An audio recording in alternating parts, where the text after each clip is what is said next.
published in 1971, A Theory of Justice by John Rawls is really the fruit of several decades of research. Research in a wide variety of disciplines, beyond merely philosophy, but including most of the social sciences and humanistic disciplines as well. It's an important book, and one that's immensely influential, because it represents an attempt, and probably the most important attempt to date, to give a sort of moral or philosophical foundation, as it were, or charter, to our ideals of constitutional social democracy as they have emerged in the contemporary West. Which is to say, Rawls attempts to show us the philosophical support for and premises from which we can deduce the principles which legitimate the practices of modern social democracy. While most people accept this system of government and the social policy associated with it as the best we have available, at least to date, moral theory has not kept pace with political and institutional development and practice. Thus, before Rawls, most philosophers who tried to give some sort of support philosophically to our Western social democratic practices did so on the basis of a deployment of utilitarian principles. And as we shall see, Rawls argues that this was and remains a problematic approach to justifying such practices. And this is because utilitarian principles will give us some sense of a procedural sense of justice, but not the substantive sense of justice and fairness that underlies our contemporary notions of social democracy. Rawls' text also occupies a very interesting place in the history of philosophy. As I've mentioned, it incorporates a wide variety of disciplines. It also incorporates a broad range of moral positions within the traditional history of philosophy. For example, Rawls draws on Aristotle, Aquinas, Hume, Mill, and a host of others. But I would urge that central to his thinking are two critical strains. One, the social contractarian interpretation of political society. We saw this strain really sort of emerge with Hobbes, Locke, and finally culminate in Rousseau. And we'll see this is an absolutely critical intellectual premise for Rawls' theory. The other element is that Kantian goal for universal and rational moral principles, which Kant had categorized or characterized, I should say, as a categorical imperative. A categorical imperative that forces us to think of society not as an instrumental association of interests, but rather as a kingdom of ends, in which each individual is, as it were, an autonomous entity imbued with dignity, rationality, and worthy of respect. So we'll see that these are really the two central threads that are united in Rawls' work, social contractarianism and, of course, Kantian universalism. Now, Rawls' particular concern is with the problem, particularly the moral problem, of justice, especially as it is applied to society. So we're going to see first how he formulates the problem of justice as it's applied to society. Then we'll see his application of a particular interpretation of that formulation, what he calls the principle of justice as fairness, or the system of democratic equality. And then, time permitting, we may examine some of the issues raised by such a doctrine and perhaps some problems associated with it. So let's return first to that basic issue. How do we formulate the question of justice as applied to society, or social justice? And this, for Rawls, is critical because, and I quote, "Justice is the first virtue of social institutions, as truth is of systems of thought." Right? It's sort of the touchstone by which we evaluate all social institutions. So Rawls' goal is to find the best set of principles for justice, which will comprise a universally recognizable theory. Well, perhaps it's best to begin by defining what we mean by society. Rawls means by a society a relatively self-sufficient association of persons who recognized shared rules of conduct. Social justice, then, would be a set of principles that determine and legitimate the division of advantages and primary social goods within a society. Primary social goods include things like rights, liberties, which are obviously political, but they also include opportunities and power, as well as economic phenomena such as income and wealth. So the goal of social justice, then, is to, as I said, legitimate or make morally acceptable the division, sometimes unequal division, of these advantages and primary social goods in any given society.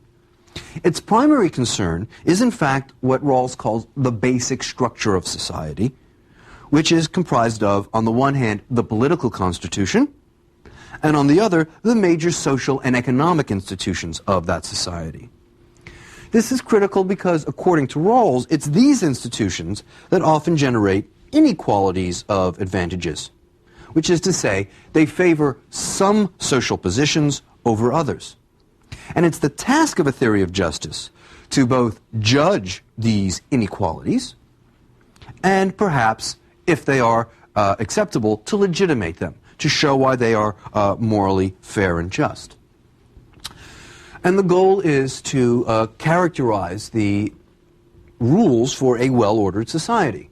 And a well-ordered society is one that's designed to promote the good of its members and is regulated by a publicly shared conception of justice. Now, I want to briefly talk about the epistemological basis of this project, because in some sense, Rawls has stated that the principles of justice, the basic rules from which we'll deduce legitimating principles for particular institutions, must be absolute and universal. But they are not conceived, at least by Rawls, as necessary truths, or in some sense deducible from necessary truths. They're certainly not an a priori system of inferences. Instead, Rawls offers a different method of moral reasoning, what he calls a quest for reflective equilibrium. In practice, that means that we seek principles that will verify our, what he calls, strong views, moral views about which we are fairly certain. So, in contemporary America, they would be things like religious intolerance is undesirable, racism is unjust. These would be strong views. What we then do is try to find principles that allow us to deduce those views, right, which allow us to infer those views and therefore support them. And once we have principles which will allow us to deduce those views, we can then begin to apply those principles to other cases in which we have less certainty and therefore can arrive at fresh insights. And this is the whole quest of reflective equilibrium. It's not an absolute standard. It's one that arises from conserving our strongest and most clearly held moral convictions.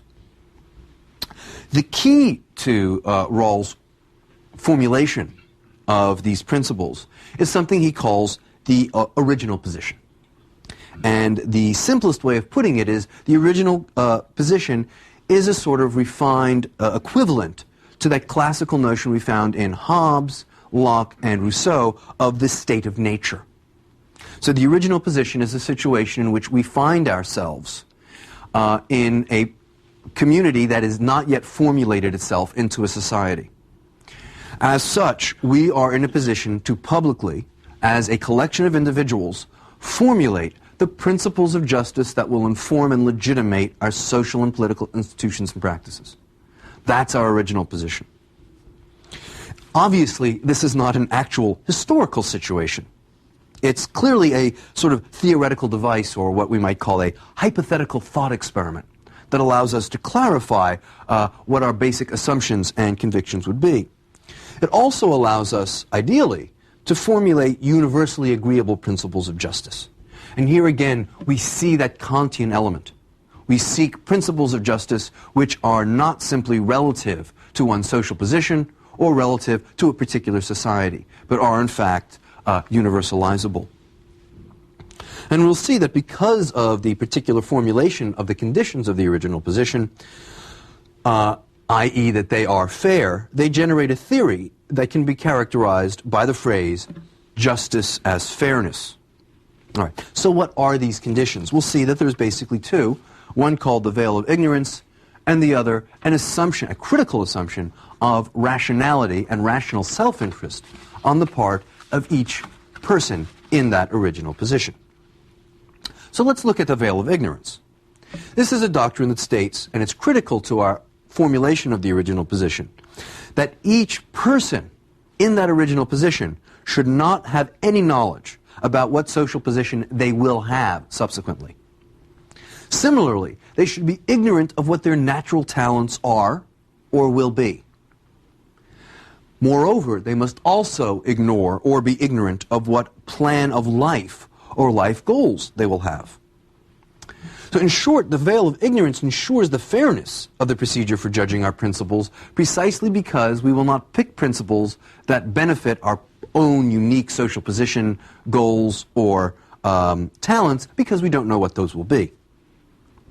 That's not to say that in the original position we have no information whatsoever. Rawls believes that each person in the original position should be accorded full access to all of our general laws of moral and human psychology, economics, political science, history, sociology, and the like.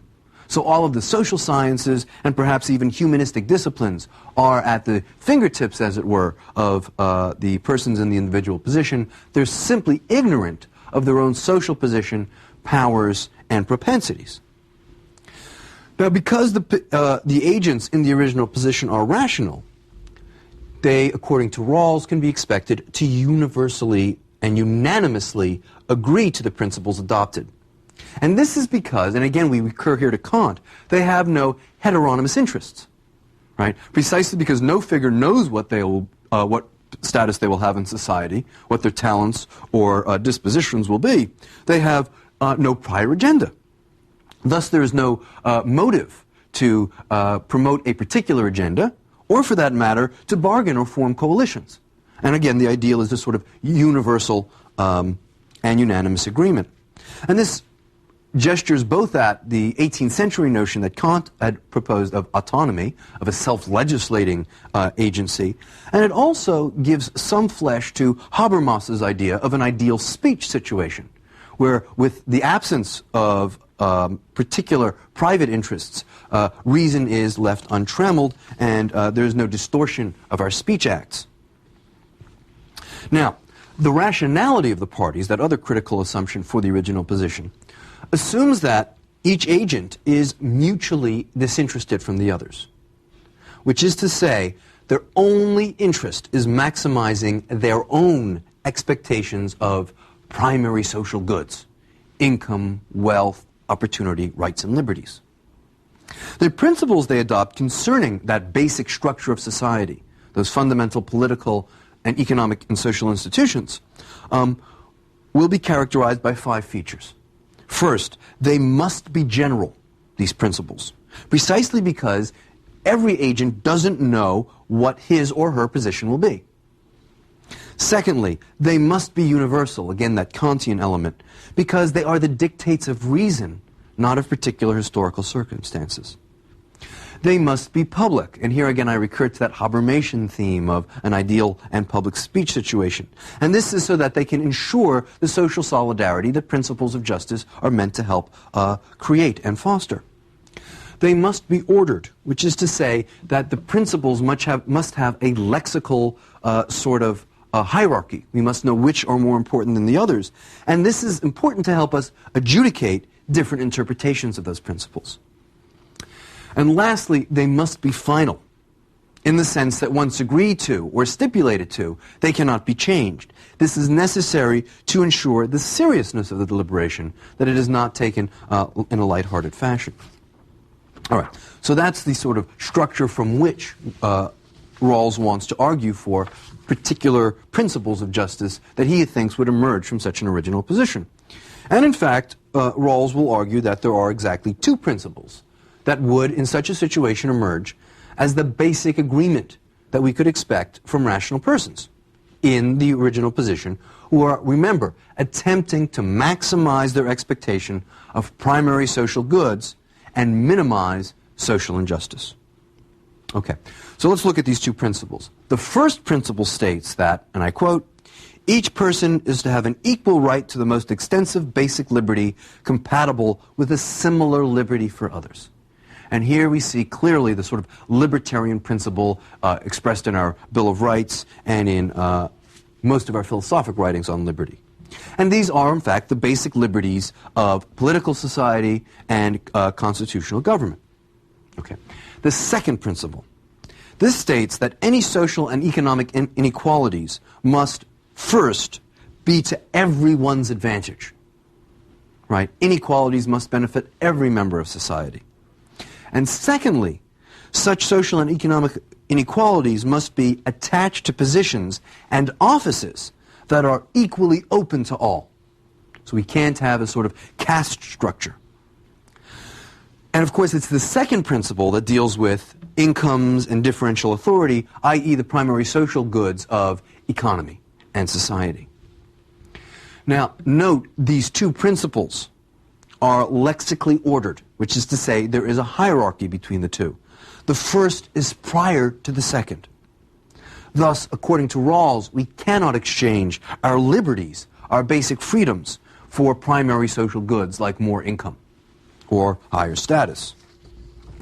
And obviously, given this formulation, the test case or benchmark for all principles of justice and social arrangements is the case of complete political and socioeconomic equality. Right? That's the sort of touchstone by which all subsequent social systems must be judged. Therefore, any proposed inequality must in fact be an improvement in the scheme for every representative man or prospective social position. So all inequalities that we propose must in fact improve the status of everyone in a society relative to that original benchmark, complete political and social economic equality. Okay.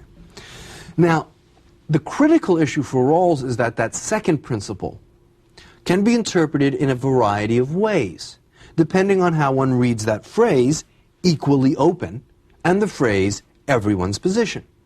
And we'll find for Rawls there are basically four variants, depending on whether those phrases are interpreted from what he calls the principle of efficiency, which means you interpret those phrases with the goal of maximizing the deployment of talents in a society, or the difference principle, which demands that a particular position within society be sort of hypothetically adopted as we think about social arrangements. And that position is always that of the least advantaged, quote, representative man.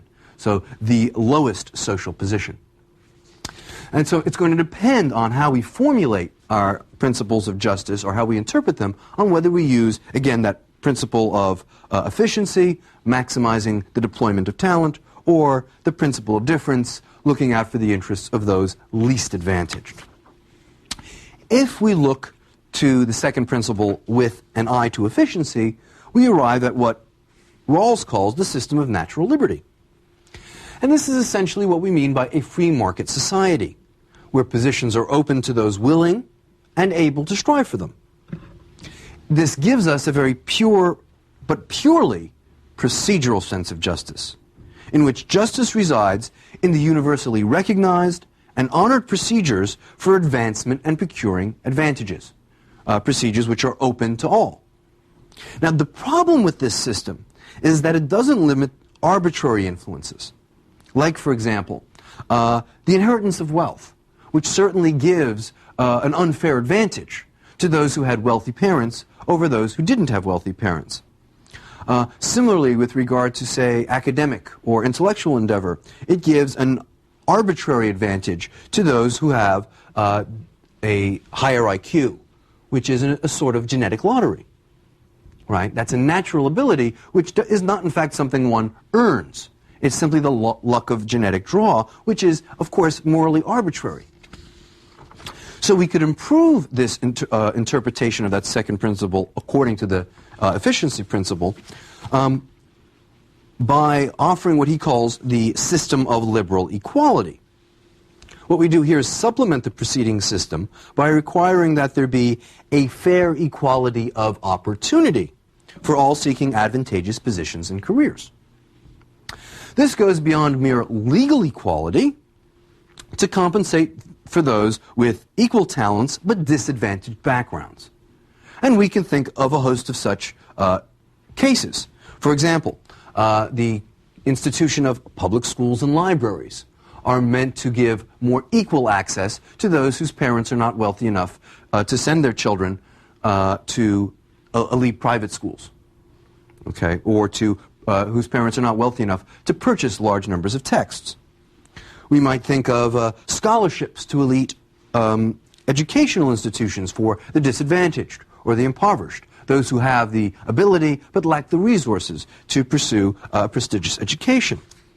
We might think of job training for those lacking the resources to otherwise enter apprenticeships or systems of job and career and vocational study.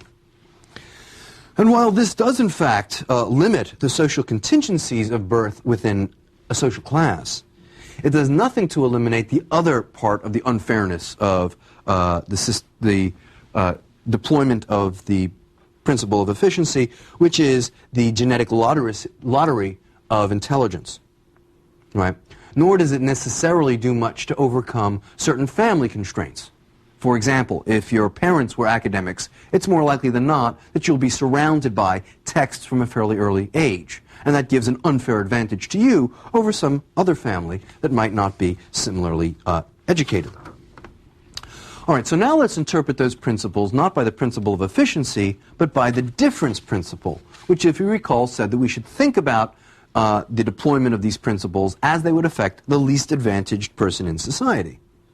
Well, the first deployment of the difference principle allows us to arrive at something he calls the system of natural aristocracy. This contains the formal equality of opportunity of that system of natural liberty that we find in free market societies, but also the advantages of those with greater endowments is limited to those that further the good of the poorer sections of the community. Which is to say, the system of natural aristocracy is a sort of meritocratic noblesse obligée. It doesn't escape the problem of social contingency, i.e. the inheritance of wealth or intelligence, which are morally arbitrary, but it does ensure that those who get more advantageous positions do so in ways that further the good of those at the bottom of society.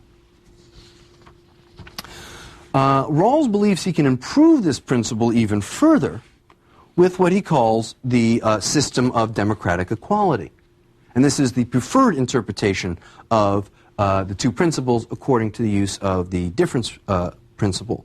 And this holds that, like natural aristocracy, social and economic inequalities must give the greatest benefit to those least advantaged, and that they be attached to offices that are open to all with a fair equality of opportunity, i.e. institutions like public libraries and scholarships.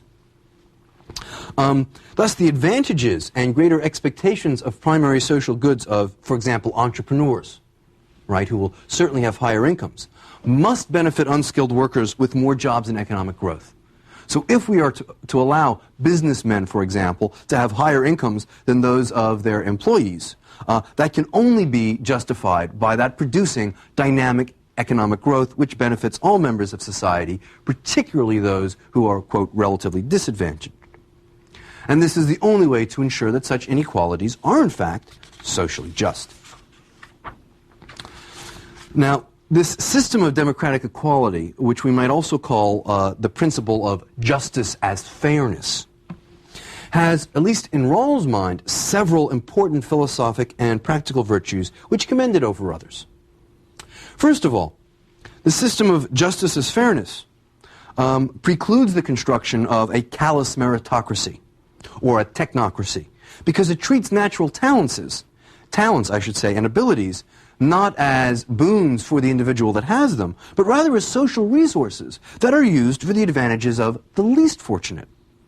If an increased educational allotment for the most gifted brings this about, then it is socially just. And again, we might think of scientific think tanks and research institutions, which certainly privilege those who win according to the genetic lottery that Rawls describes, but ultimately serve to benefit those least advantaged by creating greater technological advances, greater productivity, and perhaps greater health.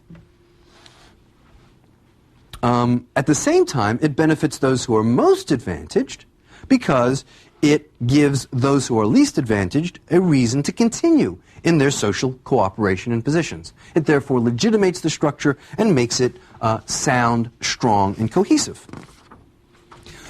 Secondly, the difference principle gives meat to our ideal of fraternity, which is in fact the most ignored element of the famed French Revolutionary triumvirate of democracy: liberty, equality, and fraternity. Fraternity means that, as in a family, we do not want advantages that come at the expense of our less fortunate brethren. Thus, the two principles comprising the system of democratic equality, or justice as fairness, comprise our ideals of liberty, equality, and fraternity. Liberty is contained in that first principle, that we have the maximal amount of liberty consistent with that of others. Equality is in the first principle, and the second principle's stipulation of fair opportunity. And fraternity is encapsulated in the difference principle, that we must justify any system in the eyes of those least advantaged. So justice as fairness helps us avoid the problems that arise from using, say, utility as the moral philosophical foundation of constitutional social democracy. Utilitarianism seeks to maximize the pleasure or usefulness of the society as a whole. But this allows us to sacrifice the interests of a minority if it gives larger benefits to a majority. And of course, the most troubling test case of this would have been chattel slavery in 19th century America, where a minority was oppressed to create greater pleasures for the majority. Moreover, utilitarianism also fails to prescribe our bargaining our liberties away for the sake of an increased allotment of primary social goods, an issue that was raised by Aldous Huxley in his famous Brave New World, where people gave away their freedom for more pleasure. Okay, in the last minutes I have left, I want to look at some of the critical questions that Rawls' doctrine raises for us, some of which I think are potentially problematic for the theory as a whole. First, the theory assumes a univocality of reason in social science, and this, I would urge, is an extremely Kantian assumption, which is to say, it assumes that in fact, man's reason is that rational prudence of Homo economicus, who maximizes returns and minimizes risks. And this rejects, in fact, the reality that many people reason differently, that they prefer games of chance, gambling. From a Rawlsian point of view, something like a lottery is simply a stupidity tax, a tax on those who lack rationality. But in fact, some people calculate differently and think that the rewards so outweigh the small risks that they're willing to take those chances. And we saw the same sort of reasoning in Nietzsche as well, who said sometimes if you want to maximize pleasure, you have to risk a maximization of pain. It also assumes this univocality of reason, that there are in fact generally agreed laws of social science, that we agree on the laws of economics and sociology. Because if there are not, then we could never achieve unanimity, we could never achieve a unanimous view in that original position. For example, if we can't agree on the validity of the Laffer curve, then we can't agree whether supply-side economics satisfies the two principles of social justice. In fact, it's precisely because we don't agree on the laws of social and moral psychology that we can argue for both contemporary liberal and conservative policies based on the principle of justice as fairness. And I think in contemporary America, we find that's just the case. Indeed, if we were to adopt, say, a Marxian economics as the most valid social science, we might argue that in an advanced capitalist economy like our own, in principle at least, there are no inequalities that are justified, even according to the two principles that Rawls proposes. All right? There's a second issue I'd like to raise, which is that, as in all universal and absolute moral theories, justice as fairness is ahistorical. It fails to account for the fact that our codes of justice might indeed be relative to culture and social circumstance, an insight we've seen in Vico, Hegel, and of course in Marx. Finally, the theory of justice proposed by Rawls is fraught with what I would call methodological individualism, which means that we judge social arrangements based on the expectations or interests of individuals, and in particular those that are least advantaged. But we saw with other social theorists, like Hegel, for example, that we might think about collective subjectivity as the real agency, like the nation or the culture. Let me give you an example.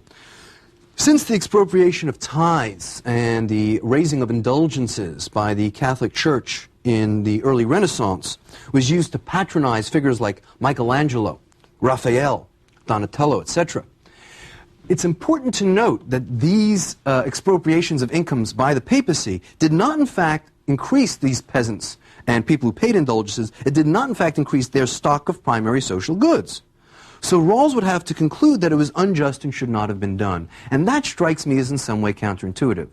We must believe at some level that although it may not have benefited those who paid for it, ultimately the culture was enriched by the creation of Renaissance art or monumental architecture. And indeed, the same could be said for the inequalities that were used to generate most monumental works of high culture throughout history, and even much of our contemporary National Endowment for the Arts. Since most of us think these works are worth their social cost, perhaps this is a case of our reflective equilibrium becoming upset and forcing us to re-examine our two principles.